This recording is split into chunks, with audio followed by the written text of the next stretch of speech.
नमस्कार, स्वागत है आप सभी का अच्छी खबर में। मैं हूं प्रीति सिंह। देश दुनिया की तमाम बड़ी खबरों पर डालेंगे नजर, राज्यों की सुर्खियां और खेल के मैदान से भी होगा अपडेट। आइए शुरुआत करते हैं हेडलाइंस के साथ। रक्षा सहयोग को और आगे ले जाने पर सहमत भारत इजराइल। दोनों देशों ने जारी किया विजन स्टेटमेंट। राजनाथ सिंह की इजरायली रक्षा मंत्री के साथ वार्ता। रक्षा सहयोग, वैश्विक और क्षेत्रीय समेत कई मुद्दों पर चर्चा। कश्मीर के कुलगाम में आतंकियों ने की बैंक मैनेजर की हत्या। हमलावरों को पकड़ने के लिए अभियान जारी। घाटी में पिछले 3 दिनों में दूसरी टारगेट किलिंग। गृह मंत्री से राष्ट्रीय सुरक्षा सलाहकार ने की मुलाकात। मॉनसून के दौरान बाढ़ से निपटने की तैयारियों की गृह मंत्री की अध्यक्षता में समीक्षा बैठक। अधिकारियों को जरूरी कदम उठाने के निर्देश। बंगाल की खाड़ी के रास्ते पूर्वोत्तर भारत में दक्षिण पश्चिम मॉनसून की दस्तक। सेनेगल के राष्ट्रपति के साथ उपराष्ट्रपति के प्रतिनिधिमंडल स्तर की वार्ता। दोनों देशों के बीच सांस्कृतिक, युवा मामलों समेत 3 समझौता ज्ञापनों पर हस्ताक्षर। सीईडीटी के उन्नयन के दूसरे चरण का ऐलान। और यूक्रेन की 20% जमीन पर रूसी सेना का कब्जा। यूक्रेन के राष्ट्रपति वोलोदिमीर जेलेंस्की ने की पुष्टि। कहा, बलपूर्वक रूस ले जाए गए देश के लोगों में 2 लाख बच्चे भी शामिल।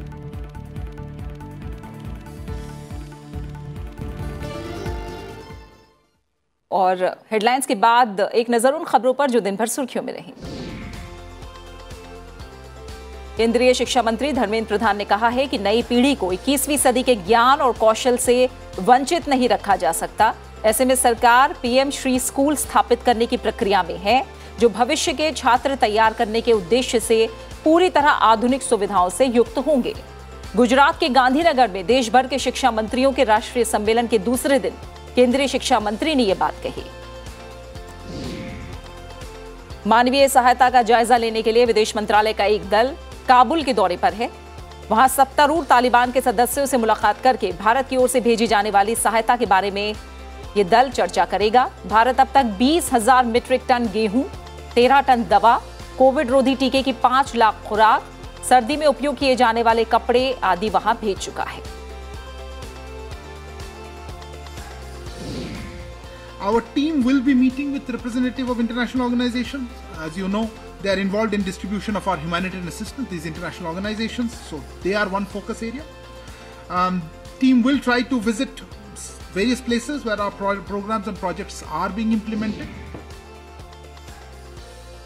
विदेश मंत्री डॉक्टर एस जयशंकर स्लोवाकिया और चेक गणराज्य की 5 दिन की यात्रा पर रवाना हो गए हैं। वो स्लोवाकिया के प्रधानमंत्री एडवर्ड हिंग से मिलेंगे और विदेश मंत्री इवान कोरकोक के साथ वार्ता करेंगे। चेक गणराज्य की यात्रा के दौरान एस जयशंकर वहां के विदेश मंत्री यान लिपविस्की के साथ मुलाकात करेंगे। पंजाबी गायक सिद्धू मूसेवाला की हत्या के 5 दिन बाद 424 लोगों की सुरक्षा वापस लेने के फैसले पर पंजाब हरियाणा हाईकोर्ट ने पंजाब सरकार को फटकार लगाई है। राज्य सरकार ने हाईकोर्ट को बताया कि सभी की सुरक्षा अस्थायी तौर पर वापस ली गई थी। अब 7 जून तक सुरक्षा बहाल कर दी जाएगी। सार्वजनिक क्षेत्र की खनिज कंपनी एनएमडीसी का लौह अयस्क उत्पादन मई में 14% बढ़कर 32 लाख टन हो गया है। इस्पात मंत्रालय की ओर से जारी बयान में इस बात की जानकारी दी गई है। एनएमडीसी के अधिकारियों के मुताबिक एनएमडीसी ने बदलते समय के साथ उन्नत प्रौद्योगिकी और डिजिटल साधनों को अपनाकर अपनी स्थिति मजबूत की है। डेनमार्क में यूरोपीय संघ की साझा रक्षा नीति में शामिल होने के लिए कराए गए जनमत संग्रह में लोगों ने इसके पक्ष में मतदान दिया। देश के 30 वर्ष पुराने निर्णय को त्यागने के पक्ष में अधिकतर मत पड़े। डेनमार्क के 92 चुनावी जिलों में से कराए गए जनमत संग्रह में करीब 67% लोगों ने यूरोपीय संघ में शामिल होने के फैसले का समर्थन किया। अमेरिका के ओक्लाहोमा के टुल्सा शहर में अस्पताल सेंट फ्रांसिस हेल्थ सिस्टम की एक इमारत में हुई गोलीबारी में 4 लोगों की मौत हो गई। हमलावर भी मारा गया है। हमलावर कैसे मारा गया, इसकी जानकारी फिलहाल नहीं मिल पाई है। भारतीय निशानेबाज स्वप्निल कुसाले ने अजरबैजान के बाकू में चल रहे IISF विश्व कप की पुरुष वर्ग की 50 मीटर राइफल 3 पोजीशन स्पर्धा में रजत पदक जीतकर देश को दूसरा पदक दिलाया है। भारत की राइफल टीम 1 स्वर्ण और 1 रजत के साथ पदक तालिका में 5वें स्थान पर है। भारत और दक्षिण अफ्रीका के बीच 9 जून से 5 T20 मैचों की सीरीज खेली जाएगी। इसके लिए दक्षिण अफ्रीका की टीम दिल्ली पहुंच गई है। दोनों देशों के बीच सीरीज का पहला T20 दिल्ली में ही खेला जाना है। दक्षिण अफ्रीका के कुछ खिलाड़ी IPL खेल रहे थे, वो भी टीम के साथ जुड़ गए हैं। और अब खबरों पर विस्तार से नजर डालेंगे। रक्षा मंत्री राजनाथ सिंह ने अपने इजरायली समकक्ष बेंजामिन गेंट्स के साथ व्यापक स्तर पर बातचीत की है, जिसमें उभरते हुए क्षेत्रीय सुरक्षा परिदृश्य और द्विपक्षीय गठजोड़ को और मजबूत करने पर चर्चा की गई। द्विपक्षीय बैठक के दौरान रक्षा सहयोग और वैश्विक और क्षेत्रीय परिदृश्य में अहम मुद्दों पर चर्चा की गई है। दोनों पक्षों ने एक विजन स्टेटमेंट अपनाते हुए रक्षा और सैन्य सहयोग को विस्तार देने के लिए अपनी प्रतिबद्धताओं को दोहराया है। दोनों मंत्रियों ने सैन्य उपकरणों के सह विकास और सह उत्पादन पर बातचीत की। इस दौरान भारत इजरायल के बीच की रणनीतिक साझेदारी के अलावा यूक्रेन संकट समेत भू राजनीतिक माहौल पर भी विमर्श किया गया। इससे पहले रक्षा मंत्री गेंट्स ने राष्ट्रीय युद्ध समर स्मारक पर पुष्पांजलि भी अर्पित की।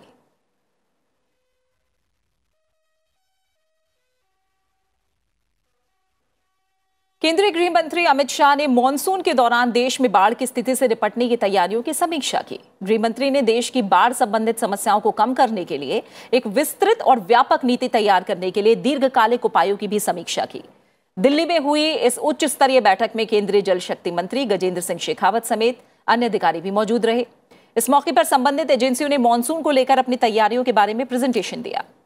गृह मंत्री ने अधिकारियों को देश के प्रमुख कैचमेंट क्षेत्रों में बाढ़ और जल स्तर में वृद्धि की सबसे निचले स्तर तक मौसम से जुड़ी भविष्यवाणी पहुंचाने के लिए स्थायी प्रणाली स्थापित करने को कहा है। साथ ही केंद्र और राज्य स्तरीय एजेंसियों के बीच तालमेल को लगातार मजबूत करते रहने के निर्देश दिए हैं।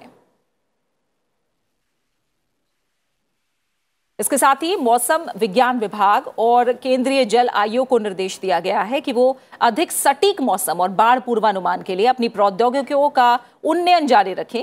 NDRF से बहुत अधिक वर्षा वाले क्षेत्रों में स्थानीय, नगर पालिका और राज्य स्तर पर वर्षा पूर्व चेतावनी जारी करने के लिए राज्यों के साथ मिलकर SOP तैयार करने का निर्देश दिया गया है।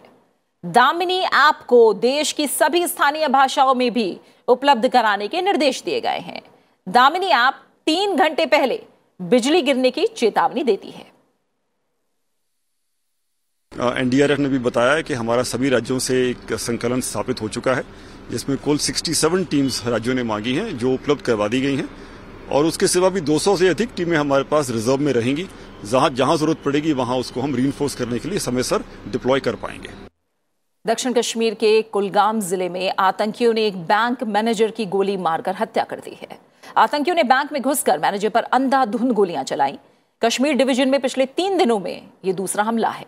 मैनेजर विजय कुमार कुलगाम जिले के आरे मोहनपोरा स्थित इलाकाई देहाती बैंक में कार्यरत थे। वो राजस्थान के हनुमानगढ़ जिले के रहने वाले थे। उन्हें तुरंत अस्पताल पहुंचाया गया, जहां उनकी मृत्यु हो गई। इस बीच सुरक्षा बलों ने क्षेत्र की घेराबंदी करके हमलावरों को पकड़ने के लिए व्यापक अभियान चलाया है। 2 दिन पहले इसी जिले के गोपालपोरा क्षेत्र में स्कूल शिक्षिका रजनी बाला की हत्या कर दी गई थी। इस बीच राष्ट्रीय सुरक्षा सलाहकार अजीत डोभाल ने आज केंद्रीय गृह मंत्री से मुलाकात की। गृह मंत्री अमित शाह कल एक बैठक में जम्मू कश्मीर की सुरक्षा स्थिति की समीक्षा करेंगे। बैठक में उपराज्यपाल मनोज सिन्हा और विभिन्न विभागों के अधिकारी भी शामिल होंगे। उपराष्ट्रपति एम वेंकैया नायडू अफ्रीकी देश सेनेगल की यात्रा पर हैं। उन्होंने कहा है कि भारत विकास की दिशा में सेनेगल का विश्वसनीय भागीदार बनने के लिए प्रतिबद्ध है। उपराष्ट्रपति ने सेनेगल के शीर्ष नेतृत्व से मुलाकात की। उन्होंने UNSC में भारत की स्थायी सदस्यता के लिए सेनेगल के समर्थन के लिए आभार जताया। उपराष्ट्रपति एम वेंकैया नायडू ने राजधानी डकार में सेनेगल के राष्ट्रपति मैकी सैल से मुलाकात की। इस मौके पर उन्होंने कहा कि लोकतंत्र और धर्मनिरपेक्षता के साझा मूल्य दोनों देशों के बीच मधुर और मैत्रीपूर्ण संबंधों के आधार हैं। उपराष्ट्रपति ने कहा कि भारत सेनेगल संबंधों को आगे ले जाने की काफी संभावनाएं हैं। इसके बाद उपराष्ट्रपति की अगुवाई में दोनों देशों के बीच प्रतिनिधिमंडल स्तर की वार्ता हुई। उपराष्ट्रपति ने द्विपक्षीय, क्षेत्रीय और अंतर्राष्ट्रीय फ्रेमवर्क के माध्यम से सेनेगल के सामाजिक आर्थिक विकास का समर्थन किया। उन्होंने विशेष रूप से कृषि, तेल और गैस, स्वास्थ्य, रेलवे, खनन, रक्षा, हरित ऊर्जा समेत विभिन्न क्षेत्रों पर ध्यान दिए जाने की जरूरत बताई। उपराष्ट्रपति ने डकार में उद्यमिता प्रशिक्षण और विकास केंद्र के उन्नयन के दूसरे चरण की घोषणा की। इस मौके पर विभिन्न क्षेत्रों में द्विपक्षीय साझेदारी को और मजबूत करने के लिए दोनों देशों के बीच 3 समझौता ज्ञापनों पर हस्ताक्षर किए गए हैं। ये करार राजनयिक और आधिकारिक पासपोर्ट धारकों के लिए वीजा मुक्त व्यवस्था करने और अगले 4 साल की अवधि के लिए सांस्कृतिक आदान प्रदान कार्यक्रम के नवीनीकरण से जुड़े हुए हैं। तीसरा समझौता ज्ञापन युवा मामलों में द्विपक्षीय सहयोग बढ़ाने से संबंधित है।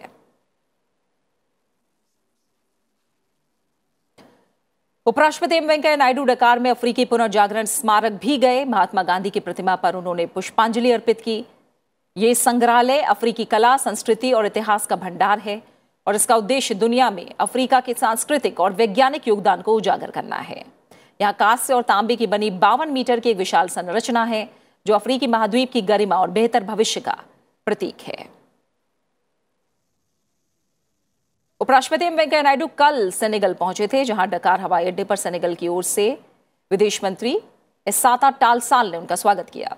सेनेगल की यह पहली उच्च स्तरीय भारतीय यात्रा है और यह ऐसे समय में हो रही है जब दोनों देश अपने राजनयिक संबंधों के 60 साल पूरे करने का उत्सव मना रहे हैं। उपराष्ट्रपति 3 देशों के दौरे के अंतिम पड़ाव में 4 जून से 7 जून तक कतर की यात्रा पर रहेंगे।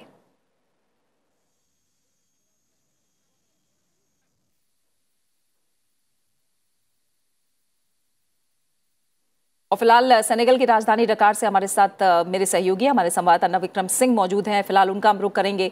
नवविक्रम, हम देखें तो उच्च स्तरीय भारतीय यात्रा की अगर बात करें तो एक तरह से ये पहली उच्च स्तरीय यात्रा मानी जा सकती है। उपराष्ट्रपति का सेनेगल का दौरा कितना अहम रहा है अब तक?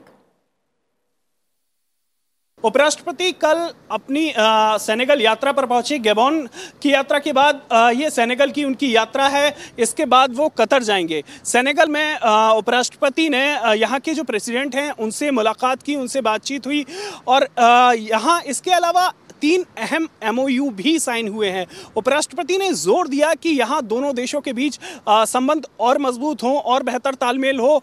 और साथ ही मैं आपको बताना चाहूँगा कि पिछले 1 साल में कोविड महामारी के बावजूद भी सेनेगल और भारत के बीच में करीब ट्रेड में 37% का इजाफा हुआ है, जो अपने आप में बेहद अहम है। और ये दिखाता है कि सेनेगल और भारत के बीच में अभी संभावनाएं बहुत ज़्यादा हैं। उपराष्ट्रपति ने दोनों देशों के संबंधों को मजबूती के साथ ही ये कहा कि जो सेनेगल की विकास यात्रा है उसमें भारत एक अहम भागीदार बनेगा।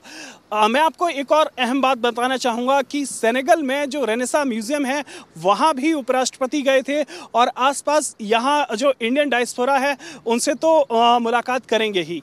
जी बिल्कुल। फिलहाल नवविक्रम, बहुत बहुत शुक्रिया आपका हमारे साथ जुड़ने के लिए और इस जानकारी को हम तक पहुंचाने के लिए। तो जाहिर तौर पर भारत और सेनेगल के जो राजनयिक संबंध है उनके 60 साल पूरे हो रहे हैं और ऐसे मौके पर उपराष्ट्रपति का सेनेगल का दौरा कहीं ना कहीं दोनों देशों के बीच जो राजनीतिक रणनीतिक संबंध हैं उन्हें मजबूत करने की दिशा में एक अहम कदम साबित हो रहा है। फिलहाल एक छोटे से ब्रेक के लिए रुक रहे हैं, जल्द वापस लौटेंगे, आप बने रहिए हमारे साथ।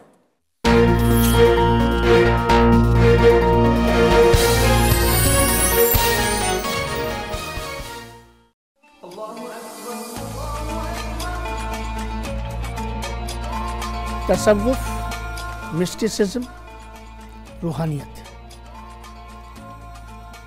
इसको अधिक जानने के लिए संसद टीवी पर हमारा प्रोग्राम एकम सद्विप्राह देखिए, ताकि आप तसव्वुफ की उन विशेषताओं को जान सकें जिनसे आप भी उस मंजिल की तरफ बढ़ सकें जो तसव्वुफ की मंजिल है, और वो मंजिल है मोहब्बत की मंजिल, इश्क की मंजिल।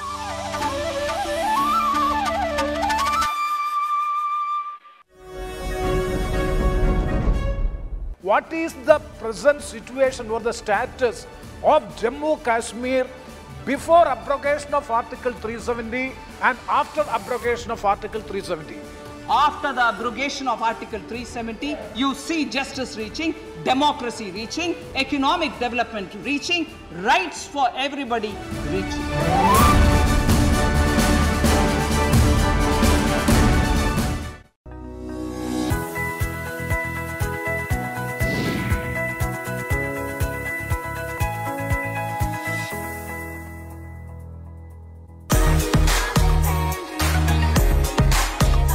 राजस्थान की संस्कृति और कला का उत्सव।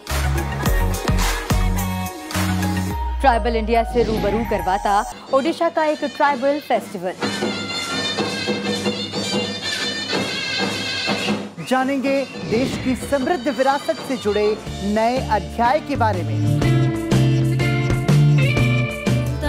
वाइब्रेंट भारत में रविवार रात 9:30 बजे सिर्फ सनसेट टीवी पर।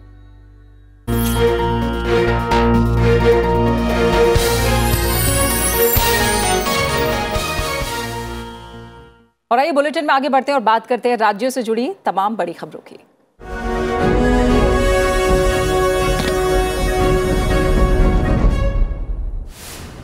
राष्ट्रपति रामनाथ कोविंद कल से 4 दिवसीय उत्तर प्रदेश के दौरे पर जा रहे हैं। राष्ट्रपति अगले 2 दिन तक अपने पैतृक गांव परोंख में रहेंगे। इसके लिए सभी तैयारियां पूरी कर ली गई हैं। मुख्यमंत्री योगी आदित्यनाथ ने खुद सभी व्यवस्थाओं का मुआयना किया। प्रधानमंत्री नरेंद्र मोदी कल उत्तर प्रदेश के दौरे पर जाएंगे। प्रधानमंत्री यहां यूपी इन्वेस्टर्स समिट के ग्राउंड ब्रेकिंग समारोह में हिस्सा लेंगे। इसके बाद प्रधानमंत्री कानपुर जाएंगे, जहां राष्ट्रपति रामनाथ कोविंद के साथ पथरी माता मंदिर का दौरा करेंगे।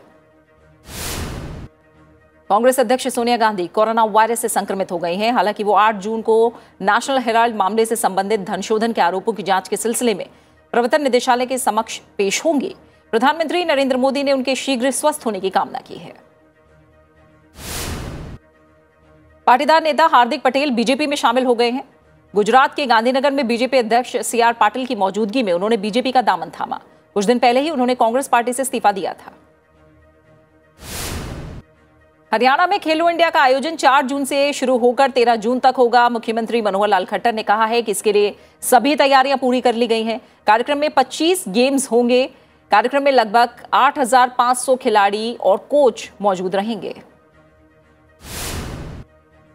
तेलंगाना आज अपना स्थापना दिवस मना रहा है। आज ही के दिन 2014 में आंध्र प्रदेश से अलग करके एक पृथक राज्य बनाया गया था। इस मौके पर राष्ट्रपति, उपराष्ट्रपति और प्रधानमंत्री ने प्रदेशवासियों को बधाई दी है।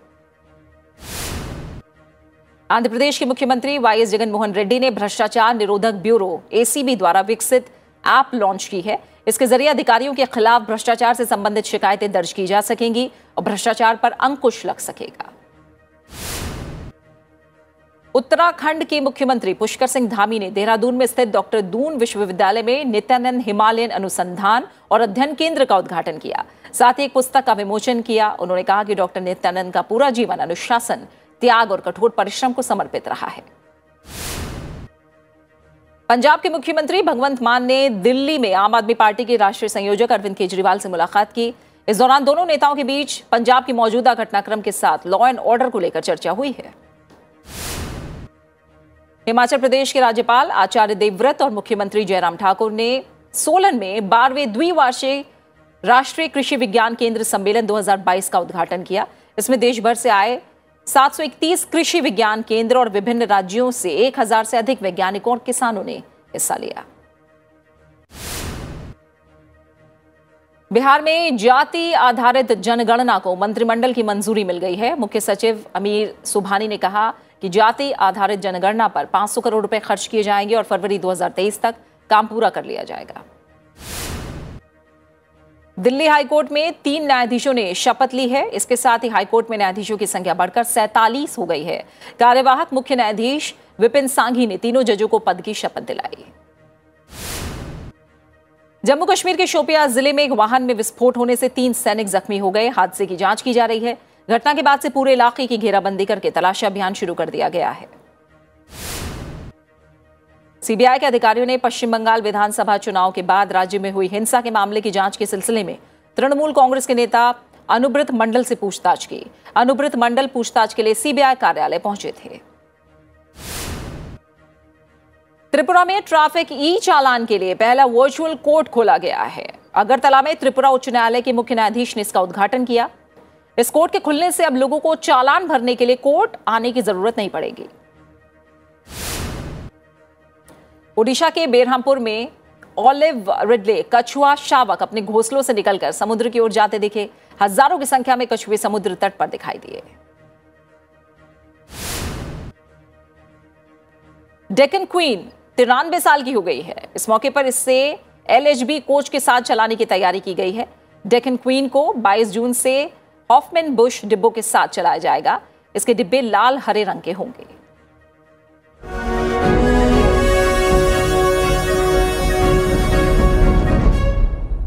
बात मौसम से जुड़ी खबर की। दक्षिण पश्चिम मानसून बंगाल की खाड़ी के रास्ते पूर्वोत्तर भारत में दाखिल हो गया है और आगामी 2 दिनों में असम और मेघालय में भारी बारिश की संभावना है। मौसम विभाग के मुताबिक दक्षिण पश्चिम मानसून उत्तर पश्चिम बंगाल की खाड़ी के कुछ हिस्सों, बंगाल की खाड़ी के उत्तर पूर्व और पूर्व मध्य हिस्सों के कुछ हिस्सों में आगे बढ़ा है। साथ ही मिजोरम, मणिपुर और नागालैंड के अधिकतर हिस्सों तक पहुंच चुका है। भारत के दक्षिणी प्रायद्वीप की ओर अरब सागर से आ रहे मानसूनी हवाओं के मद्देनजर मौसम विभाग ने अगले 5 दिनों तक कर्नाटक के तटीय और दक्षिणी अंदरूनी इलाकों केरल, माहे और लक्षद्वीप में बारिश होने की संभावना जताई है। मौसम विभाग ने इस साल मानसून सामान्य होने की उम्मीद जताई है। IMD के मुताबिक पूर्वोत्तर भारत और दक्षिण पश्चिमी प्रायद्वीप के सबसे निचले इलाके को छोड़कर इस बार मानसूनी बारिश का वितरण पूरे देश में समान रहेगा। और अब खबरें अंतर्राष्ट्रीय जगत से।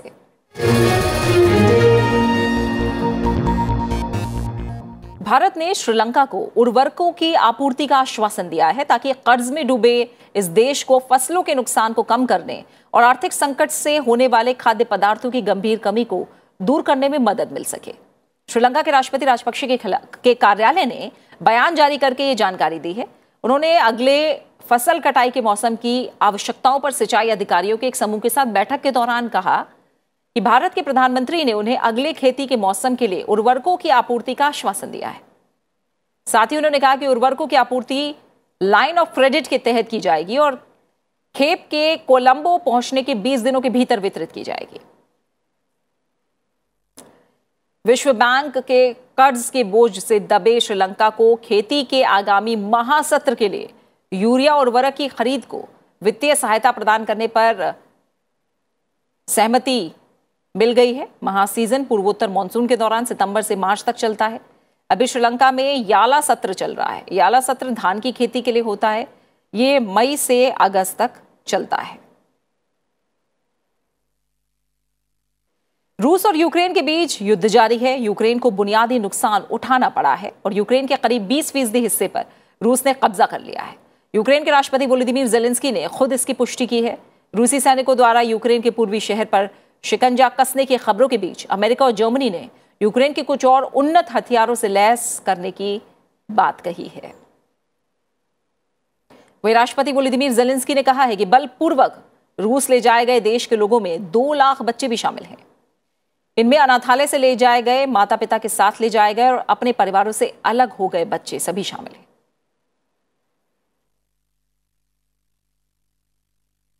प्रसिद्ध संतूर वादक भजन सोपोरी अब हमारे बीच नहीं रहे हैं। उन्होंने गुरुग्राम में एक अस्पताल में अंतिम सांस ली। भजन सोपोरी पिछले कुछ समय से बीमार थे।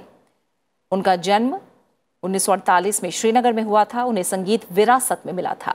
भजन सोपोरी को संतूर वादन की शिक्षा घर पर ही उनके दादा एससी सोपोरी और पिता एसएन सोपोरी से मिली। भजन सोपोरी का संबंध सूफियाना घराना से है।